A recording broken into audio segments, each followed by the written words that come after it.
Bismillah. Eh, Kita ketemu lagi di acara Robbana Quranic Doa Series. Ini Ramadan keberapa ini Kang ya? Ini ketujuh, Kang. Ketujuh ya. Wah, ternyata nggak kerasa ini udah ketujuh aja ya. Alhamdulillah. Jadi lumayan ya untuk menuju ke Syawal ini masih tersisa 20-an lebih. Masih Jadi kuat Kang. meninggalkan Ramadan itu antara kebahagiaan atau kesedihan. Bahagia karena mungkin ya semoga saja ya Kang ini doa saya mustajab, kemudian dosa-dosa saya luntur gitu ya bahagianya. Tapi sedihnya ya ada sedihnya juga sih Kang. Sedihnya ya kapan lagi kalau misalkan bukan Ramadan ini dan ditakutkan Allah nggak kasih Ramadan selanjutnya. Ya, kayaknya dua hal itu bisa terjadi ya. Dua hal itu Betul. bisa terjadi. Di 1 bulan ya. Kayaknya jadi kalau menghitung Ramadan mau beres itu misalkan sekarang hari ke-7 berarti 3 hari lagi, Betul, betul. 23 hari lagi Ramadan akan pergi gitu. Padahal dulu kita H-min berapa menuju Ramadan, sekarang H-min meninggalkan Ramadan. Meninggalkan Ya Ramadan. Allah. Ya. Ini daripada bahas lagi Ramadan terus, ini kita coba lanjut ke materi aja ya Kang. Ini Kang, terkhususnya mungkin di bulan suci Ramadan yang sempat aku pernah bahas gitu ya, aku punya list doa gitu. Aku pernah ada doa mungkin yang sempat aku tanyain ke guru aku gini, Ustadz, ada nggak sih doa yang buat mendatangkan jodoh? Aku bilang, aku nanya kayak gitu soalnya ini saya udah umur sekian sekian sekian, kemudian target saya tuh segini segini segini Ustadz. Ada nggak sih doanya? Oh ada. Gitu. Coba baca aja ini. Seingat saya itu Allahumma rzuqna hubbaka wa hubba man yuhibbuka wa hubba man kan hubbu yuqribuni ila hubbik kan. Tapi ada nggak sih Kak? Itu kan aku coba cari-cari Al-Qur'an. Ada nggak ya? Oh Gitu. gitu. Tapi aku pengen yang dari Al-Qur'an gitu Kang. Ada nggak sih Kang? Yang doa itu mungkin. Berarti ini proses pencarian jodoh gitu. Tapi untungnya alhamdulillah udah. Mungkin buat yang dengerin ya, buat yang Betul. menyimak ya, memang jodoh itu salah satu perkara yang sudah ditentukan, tapi karena jadi misteri, jadi sebenarnya seru ya. Betul betul Kang. Sebenarnya jadi seru. Artinya teh apakah memang jodoh kita siapa gitu? Kita teh menerka-nerka dan menebak, menunggu gitu ya. Tapi secara syariat memang perlu diikhtiarkan dan salah satunya dengan doa ya. Betul. Pernah nyangka nggak waktu nikah ternyata jodohnya teteh yang sekarang jadi istri, Abah? Kalau nyangka sih enggak sih kan. Soalnya memang kan dari awal ya Allah kalau memang yang terbaik ya kasih aja gitu. Ya ternyata kan saya coba telusuri doa yang tadi saya bilang itu Kang, kan isinya itu kalaulah dia terbaik buat saya dekatkan gitu. Dan kalaulah dia mendekatkan saya sama Allah ya mohon dekatkan ya Allah gitu. Iya, Ya mungkin bisa jadi ini yang mendekatkan saya sama Allah. amin ya robbal alamin. Iya. Dan pasti insya Allah jadi skenario yang terbaik ya. Betul. Jodoh. Amin. Dan memang di dalam Al-Quran ada doanya ya, dan ini sangat masyhur sekali gitu. Apa itu Kang? Ya itulah ya salah satu reminder lagi nih, fungsi kita membahas doa-doa yang dalam Al-Quran itu bisa jadi doa-doa yang biasa kita lantunkan tuh memang dari Al-Quran, tapi kita tidak sadar Ya gitu. betul. Kayak pernah kan kemarin kita bahas Robbana atina fid dunya hasanah. Betul. Iya. Kalau saya Robbana atina fid dunya hasanah wa fil akhirati hasanah wa qina adzabannar. Biar sempurna. Ini kayaknya agak kurang konsen nih kalau Islam juga. Takutnya nanti kalau sampai videonya hasanah nggak dapat akhir hasanah. Betul. Harus sempurna. Nah, maksudnya itu kan di situ juga pertama kali saya mentadabur itu, oh ternyata aya geuning dina Al-Qur'an, ternyata ada dina Al-Qur'an. Abah kirain teh itu teh emang doa yang diajarkan oleh guru gitu. Ternyata Masya Allah, ternyata ada dalam Quran, sehingga kita bisa lebih memaknainya itu sebagai firman Allah gitu, dan kita bisa kalau misalnya ada ayatnya Quran, kita bisa baca tafsirnya, penjelasannya dan seterusnya. Jadi lebih seru kan gitu ya. Iya. Nah, di sini juga ada ternyata di surat Al-Furqan ayat 74. Al-Furqan ayat 74 ya, boleh dibuka ya. Atau mungkin kita spill di bawahnya mungkin nanti ya. Ada di deskripsi mungkin. Atau ya buka sendiri. Nah, di situ tuh disebutkan ya, Bismillahirrahmanirrahim, doanya Rabbana hablana min azwajina wa dzurriyyatina qurrata a'yun waj'alna lil muttaqina. Iya. Ini sering dengar, Kang.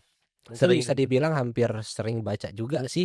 Tapi saya baru tahu ternyata di Al-Qur'an ya. Ternyata itu ada dalam Quran. Nah, kan jadi seru ya. Nah, gitu. Itu tuh doa yang cukup masyhur gitu. Biasanya diawali dengan Robbi habli minas sholihin, Rabbana hablana dan seterusnya. Nah, menariknya adalah coba kita bedah ya. Coba kita bedah apa namanya artinya gitu ya. Rabbana hablana min azwajina, ya Tuhan kami, anugerahkanlah. Hablana, anugerahkanlah kepada kami. Min azwajina, dari pasangan-pasangan kami. Wa dzurriyyatina, keturunan-keturunan kami. Zuriyah. Wah, iya, keturunan-keturunan. Iya kan? Qurrata a'yun. Qurrata a'yun itu yang menyejukkan hati, menyejukkan pandangan gitu ya. Waj'alna lil muttaqina. Jadikanlah kami sebagai pemimpin orang-orang yang bertakwa. Nah, coba kita dalami ya si ayat ini. Rabbana hablana min azwajina wa dzurriyyatina qurrata a'yun, sampai situ dulu. Jadi ini adalah doa kita tuh berharap Abah kepada Allah supaya diberi pasangan dan anak keturunan yang qurrata a'yun. Qurrata a'yun, coba menurut Abah yang menyejukkan pandangan, yang enak dilihat, yang kalau dilihat itu hati itu adem, itu kondisi atau yang seperti apa? Istri yang seperti apa dan anak seperti apa? Tadi aku mau nanya, Kang. Pas qurrata a'yun penyejuk mata. Oh, penyejuk mata. Aku simpen es aja di sini, penyejuk banget kan. Apalagi kalau biasanya kan kadang Ramadan itu terkenalnya sama hawa-hawa yang panas gitu ya. Di sini simpen. Wah, sejuk banget. Betul ya. Itu secara kasat secara zahirnya mungkin enggak terlihatnya. Tapi kalau secara hal yang lain gitu, penyejuk mata menurut aku sih pas dia itu selalu tersenyum, kemudian meskipun nggak bersolek gitu, Kang ya. Kalau dia tersenyum kemudian melakukan hal-hal yang baik, seakan-akan tuh kayaknya tuh adem banget. Insya Allah. Apalagi kalau aku pulang gitu loh, pas disambut sama anak sama istri dengan senyuman, wah kayaknya yang capek-capek abis beres ngajar atau beres kerja itu kayaknya hilang. Masya Allah. Itu kayaknya qurrata a'yun menurut aku sih. Kayaknya emang kayak gitu kan konsepnya. Iya, sebenarnya banyak ya ulama-ulama kita menjelaskan bagaimana definisi qurrata a'yun. Yang paling saya ingat itu dari Hasan Al-Basri. Beliau itu mengatakan rahimahullah taala, qurrata a'yun itu tidak ada yang lebih menyejukkan hati dan pandangan kita kecuali kita melihat istri kita, anak-anak keturunan kita itu melakukan ketaatan pada Allah. Masya Allah. Jadi kalau misalkan Abah melihat istri Abah tuh senyum ke Abah, itu salah satu ibadah saat pelaksanaan senyumnya itu adalah ibadah. Apalagi ibadah-ibadah lain secara zohir ya. Misalkan Abah akan senang kalau istri Abah sholat tepat waktu dan memprioritaskan sholat dari aktivitas yang lain kan. Apalagi kalau misalkan bicara tentang pendidikan anak, pasti akan lebih tenang dan senang kan kalau misalkan lihat anak-anak yang kita didik ternyata sholat tepat waktu. Itu dari sholat aja, belum nanti dari tilawahnya, belum nanti dari menjauhi maksiat gitu ya. Kita mungkin di rumah melihat anak-anak kita baik gitu ya. Kita tidak tahu bagaimana isi handphonenya, kita tidak tahu bagaimana pergaulannya di luar dan seterusnya. Tapi semoga dengan doa ini tuh menjaga anak-anak kita juga gitu, supaya dalam koridor ketaatan terus gitu, baik di dalam pengawasan maupun tidak diawasi oleh orang tuanya. Karena itu qurrata a'yun yang sesungguhnya ternyata adalah dampak dari keimanan yang ditularkan oleh orang tuanya.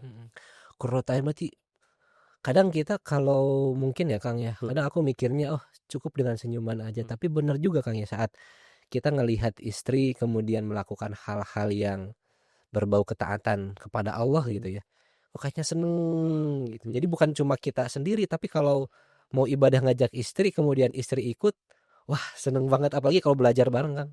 Masya Allah. Kayaknya apalagi mungkin ini saya sedang sama istri kemudian tambah lagi saya kan lagi ngajar anak-anak gitu. Mungkin bisa disebut gini nggak sih Kang?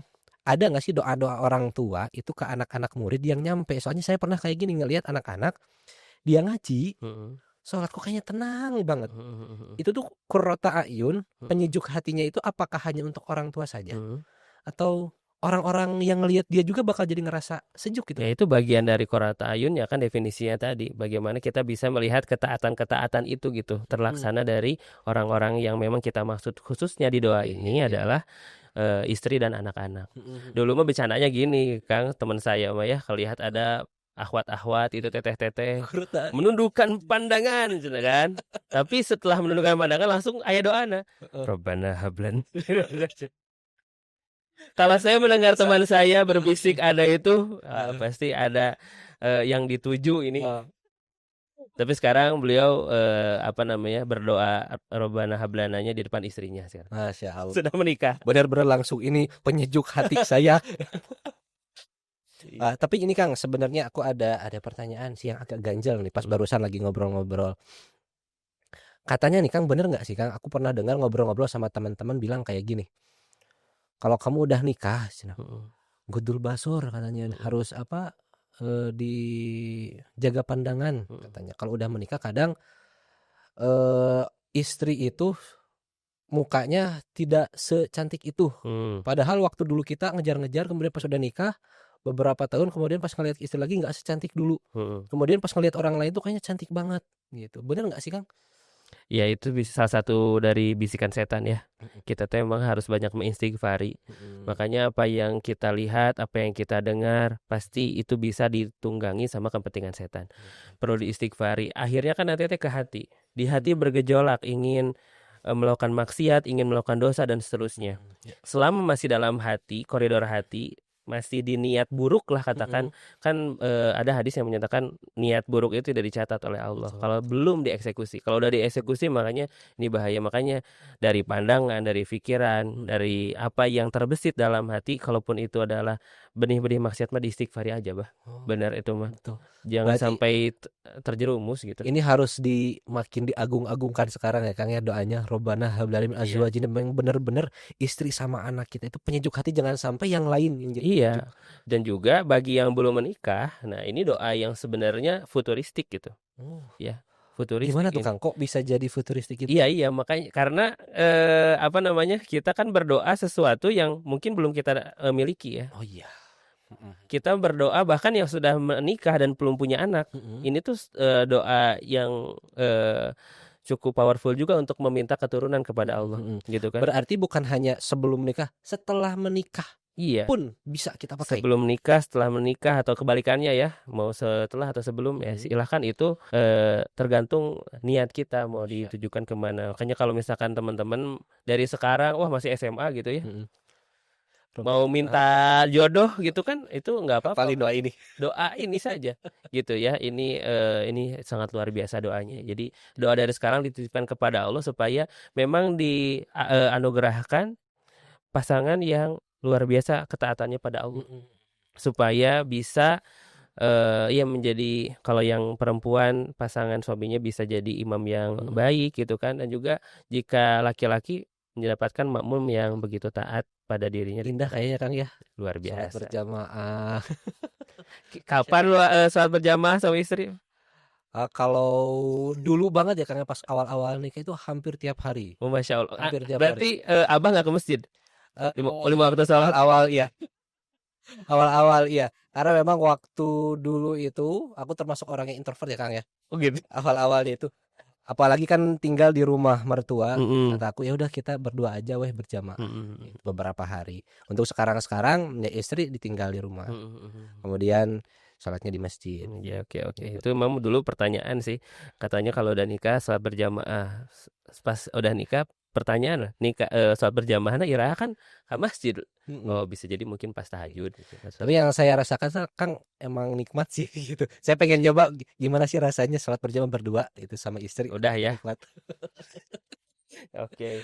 Nah, itu jadi doa Robbana hablana min azwajina wa dzurriyyatina qurrata a'yun waj'alna lil muttaqina imama, itu buat yang nyari jodoh. Buat yang sudah menikah untuk dikarunia istri yang qurrata a'yun yang taat, yang menyejukkan pandangan kita, dan juga bagi yang sudah menikah dan berharap keturunan gitu ya. Masya Allah. Kita kan bagaimana melihat Nabi Ibrahim juga pejuang garis dua itu, ya kan? Luar Mau biasa tahu itu. dong kisahnya Kang? Hah? Mau tahu kisahnya dong? Iya kan gitu. Aduh, mungkin nilai kesempatan Kang ya. Ya makanya singkatnya kan Nabi Ibrahim itu sangat berharap memiliki keturunan sama seperti Nabi Zakaria juga kan. Iya, iya. Bahkan Nabi Zakaria ada doanya yang masyhur kan, Robbi la tazarni farda wa anta khairul warisin. Janganlah jadikan aku sendiri gitu. Maksudnya itu tidak tanpa penerus, tanpa yang melanjutkan estafet dakwah ini. Dan itu Allah spesifik ya, kalau Nabi Zakaria luar biasa. Nanti kamu punya anak namanya Yahya dan belum ada orang sebelumnya diberikan nama Yahya karena ya itu spesial untuk anakmu gitu dan seterusnya.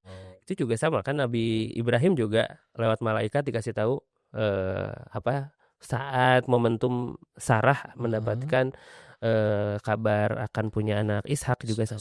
seperti itu. Ini Nabi Ibrahim itu bapaknya Nabi Ismail ya Kang ya? Iya. Oh iya, yang kisah yang masyhur itu yang anaknya Nabi Ismail itu mau disembelih. Ya itu masyhur sekali. Iya, bayangkan. Nah ini ya, kalau kita daburi ayat berharap punya keturunan, coba bayangkan udah mah berharap besar kan punya anak ya. Betul. Lalu pertemuan yang singkat, dan itu perlu kita tadaburi. Memang Nabi Ismail saat disembelih itu bukan saat masih kecil ya, tapi sudah besar gitu. Betul. Bahkan beberapa riwayat menyatakan ya sudah menikah juga gitu. Karena pertemuan Nabi Ibrahim itu saat dengan Nabi Ismail itu setelah kejadian Nabi Ibrahim bertemu dengan istrinya yang lalu diceraikan, yang tolong ganti palang pintu rumahmu itu ya. Iya. Nah itu. Jadi sudah besar. Lalu ini adalah penerus saya, bayangkan. Seorang kiai, bayangkan lah ya, punya anak akan melanjutkan gitu, pondok pesantrennya gitu kan. Wah, ini putra mahkota, lalu sama Allah disuruh untuk menyembelih. Seorang direktur family business, lalu melihat anaknya potensial, dia menjadi putra mahkota untuk melanjutkan kepemimpinannya, ternyata harus menyembelih, harus diakhiri usianya. Itu bagaimana perasaannya gitu kan. Tapi itulah ketaatan pada Allah tetap dieksekusi. Cuma kita melihat Qurrata A'yun di Nabi Ismail, bagaimana ketaatannya gitu loh. Nabi Ismail yang sendiri yang bilang kayak. Iya, Nabi Ismail. Kalau misalkan ini perintah Allah, silakan. Ya udah, silakan. Ya Allah.